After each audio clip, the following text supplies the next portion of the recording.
gashi nan ya shiga ciki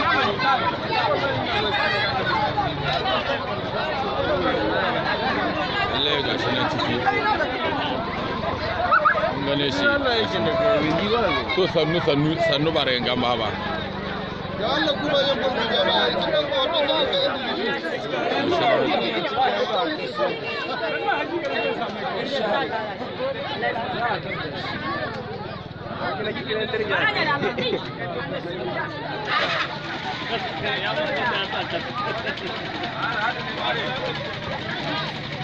Asina an kasuwa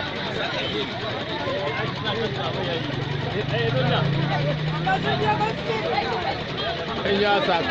ya sa kaska ba ta buga